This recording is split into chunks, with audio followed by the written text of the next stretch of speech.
बिहार चुनाव में मुस्लिम vote bank की चाबी आपको बता दें कि हथियाने की हर दल कोशिश कर रहा है। मुसलमानों के हिमायती बनने की कोशिश में हर वो दांव आजमाया जा रहा है ताकि वोट परसेंटेज से 100% जीत तय हो सके। लेकिन एआईएमआईएम से ओवैसी मुस्लिम वोटर्स को समझा रहे हैं कि वक्फ का समर्थन करने वालों को आप समर्थन ना दें।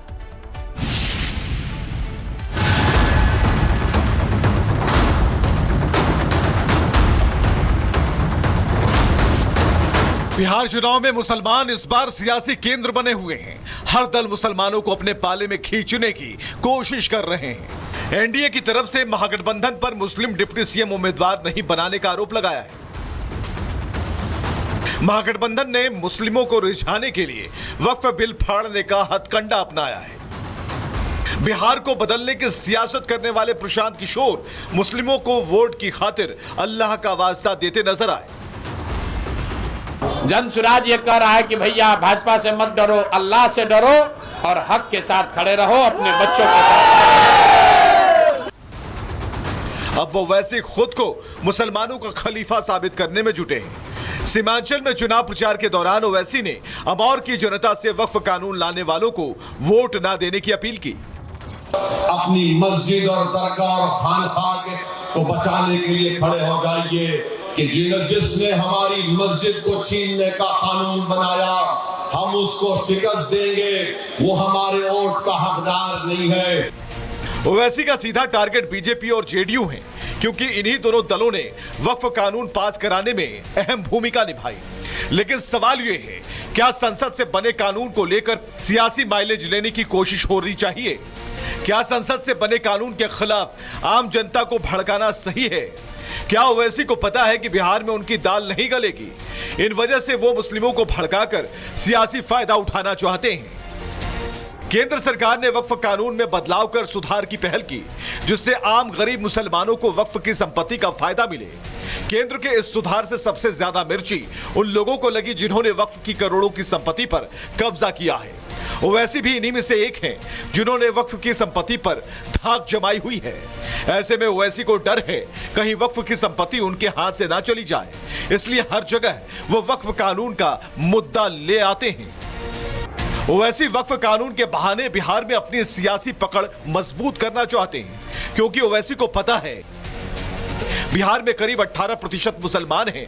बिहार में 51 सीटें ऐसी हैं जहां मुस्लिम आबादी 20 से 67% है। 35 सीटें ऐसी हैं जहां मुस्लिम आबादी 18% है।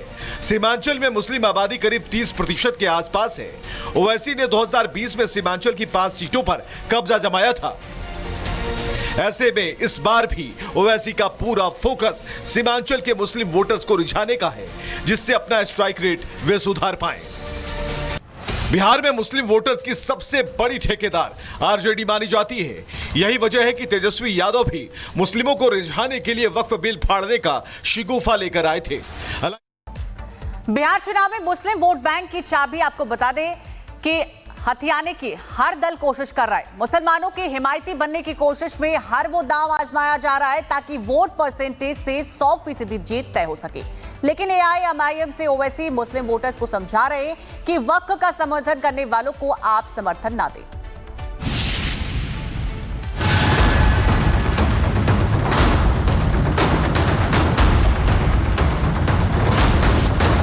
बिहार चुनाव में मुसलमान इस बार सियासी केंद्र बने हुए हैं। हर दल मुसलमानों को अपने पाले में खींचने की कोशिश कर रहे हैं।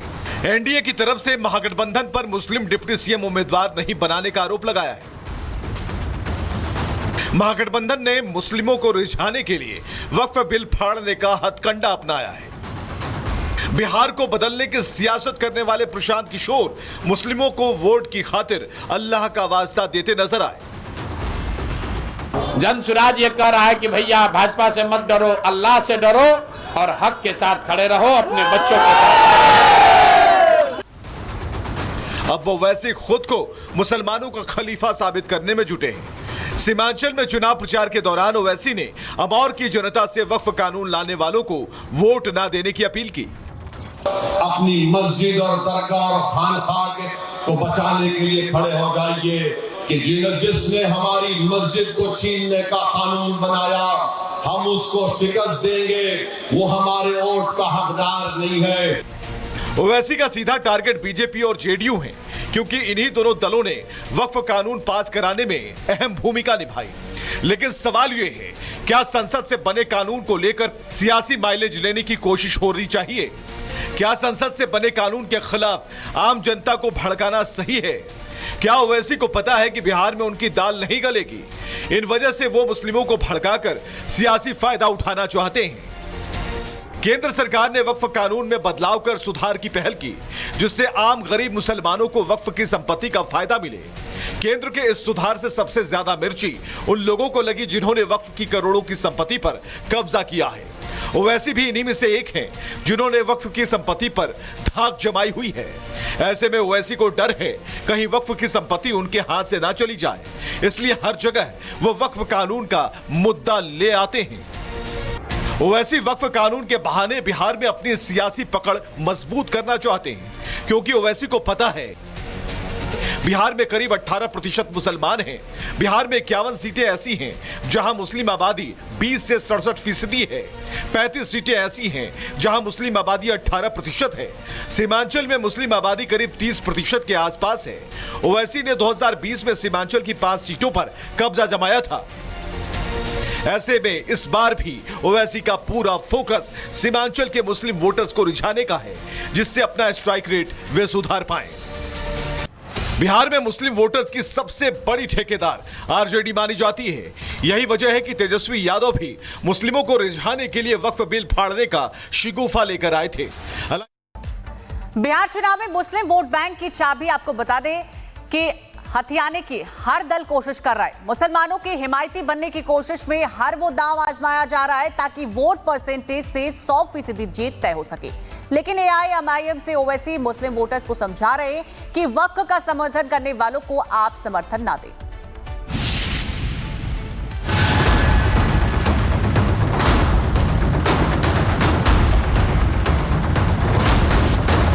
बिहार चुनाव में मुसलमान इस बार सियासी केंद्र बने हुए हैं। हर दल मुसलमानों को अपने पाले में खींचने की कोशिश कर रहे हैं। एनडीए की तरफ से महागठबंधन पर मुस्लिम डिप्टी सीएम उम्मीदवार नहीं बनाने का आरोप लगाया है।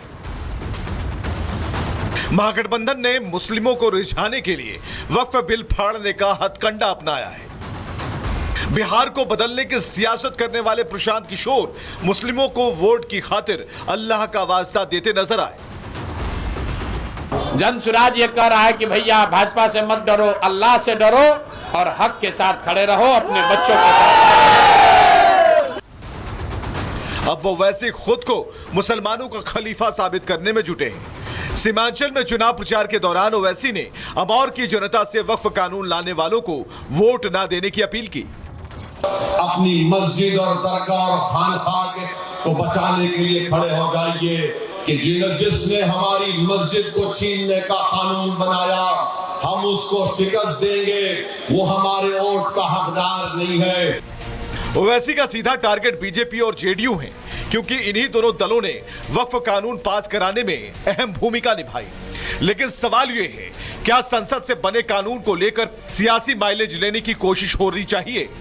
क्या संसद से बने कानून के खिलाफ आम जनता को भड़काना सही है? क्या ओवैसी को पता है कि बिहार में उनकी दाल नहीं गलेगी? इन वजह से वो मुस्लिमों को भड़काकर सियासी फायदा उठाना चाहते हैं। केंद्र सरकार ने वक्फ कानून में बदलाव कर सुधार की पहल की, जिससे आम गरीब मुसलमानों को वक्फ की संपत्ति का फायदा मिले। केंद्र के इस सुधार से सबसे ज्यादा मिर्ची उन लोगों को लगी जिन्होंने वक्फ की करोड़ों की संपत्ति पर कब्जा किया है। ओवैसी भी इन्हीं में से एक हैं, जिन्होंने वक्फ की संपत्ति पर धाक जमाई हुई है। ऐसे में ओवैसी को डर है कहीं वक्फ की संपत्ति उनके हाथ से ना चली जाए, इसलिए हर जगह वो वक्फ कानून का मुद्दा ले आते हैं।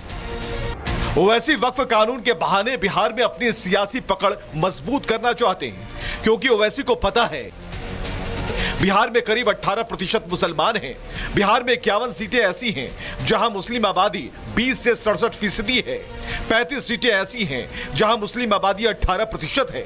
सीमांचल में मुस्लिम आबादी करीब 30% के आसपास है।